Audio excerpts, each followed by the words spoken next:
Good day, ma'am, sir. Ngayon ay ituturo or i-demo ko lang po kung paano mag-update ng app version sa ating e-loading vending machine. So, sa POV ni customer, mag-exit po tayo sa kiosk mode.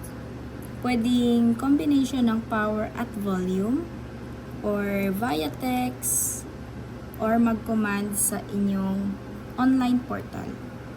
So, pagka mag-update po tayo ng ating application, make sure po na nakakonect po sa Wi-Fi ang inyong tablet.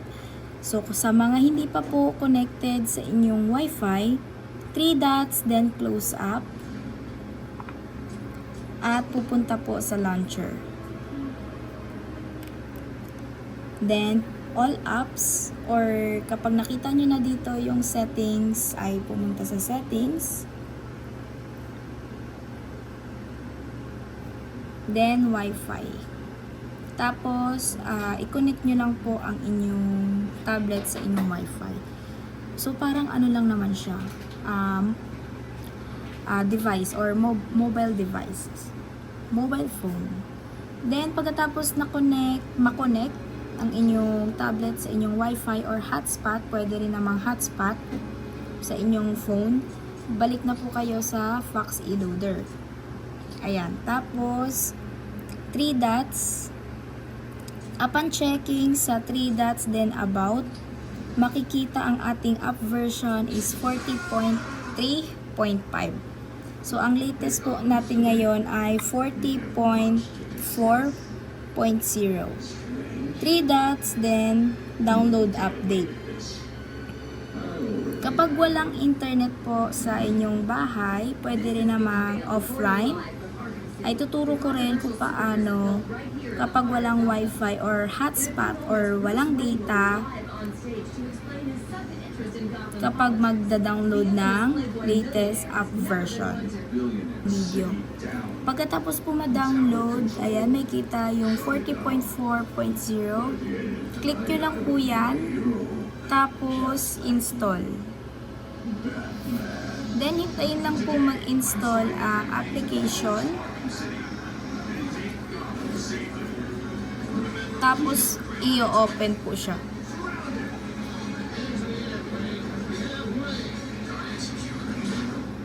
Medyo matagal ang loading niya.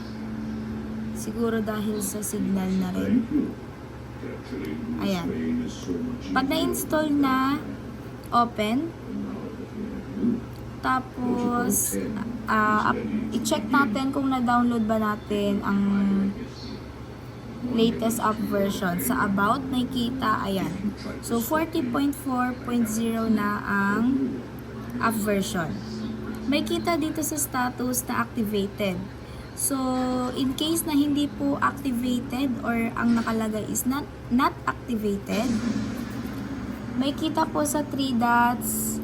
Tapos may kita nyo po dito sa option, dito banda, yung activate app. So, pag kinlik nyo po yung activate app, may nakalagay po doon is activation code. So, ilalagay nyo lang po doon yung license number nyo na makikita nyo po sa inyong online portal. I-type nyo lang po doon, then click activate. So, ganun lang po. Pag hindi po na-activate, palitan lang po yung connection setting to internet. Ayan, i-click nyo lang po yan, then ulitin nyo po yung activate app. Tapos, kapag hindi pa rin po na-activate, i-reach or i-chat nyo po ako sa ating group chat para ma-assist. Then, kapag hindi pa rin na-activate, hindi. Or halimbawa, ano na lang, kumbaga, hindi pa rin naging 40.4.0, chat nyo po ako sa group chat para ma-assist.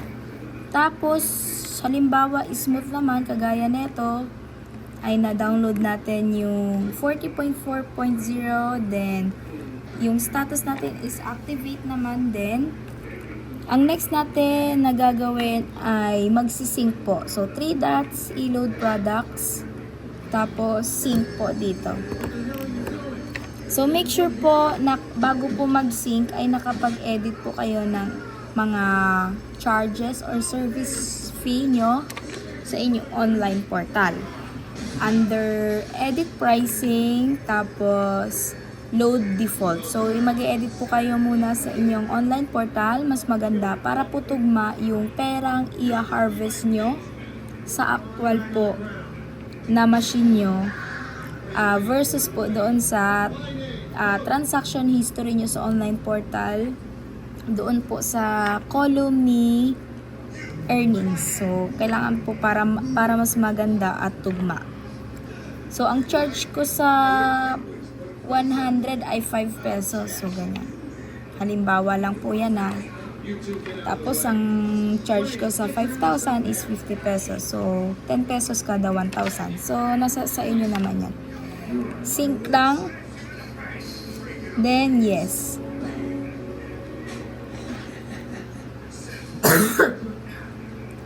Hintayin lang mag-download yung data. Matapos siya. Ang syncing po natin is nasa around, 5 minutes, ganon. 3 minutes to 5 minutes. Ayan, nag-success na pala. So, ayan, nag-success na siya. Pagka nag-success na po, ay check natin yung GCash, ayan, okay naman. Yan yung inedit natin or inedit ko, halimbawa, sa ating online portal. Ayan. Yung Smart, alam ko may bago silang promo. Ayan, ito hindi ko sure. Globe pala. Globe kasi madalas talagang ayan, ito yung Go 59. Ito nga pala yung sinasabi ko kanina. Go 59 yan. Kasama na rin kasi yan sa sync. Yung mga promo ay ma-update na rin. Globe TM, alam ko may bago din. Di na kasi masyado. Ayan, ito FBML15. Ayan, yung bagong promo TM. Talk and Text, alam ko may bago din Ay, wala. FB10 pa rin pala. ML10 pa rin.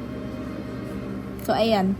Kung okay naman na po lahat, wag kalimutan na rin, isama na rin po yung clear logs, then clear credits. Para po back to zero kumbaga. Pero yung sa naman, hindi naman mabubura yun. Pagka okay na po, pwede nyo nang i-disconnect sa Wi-Fi yung machine kapag ayaw nyo po sa Wi-Fi. Then, short code. Tapos, make sure po na may load po regular kapag short code tsaka short code 2 ang gagamitin connection setting or CS. Kapag GSM naman ay may load yung SIM card na Unlitex.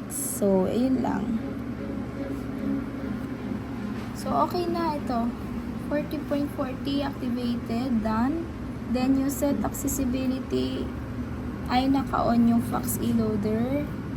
Okay na. Then, kiosk mode, connected naman siya sa Bluetooth. Always naka-on dapat ang Bluetooth. Then, hindi naka-airplane mode para hindi mawala ng signal ang ating SIM sa tablet. Then, kiosk mode. Fax e-loader.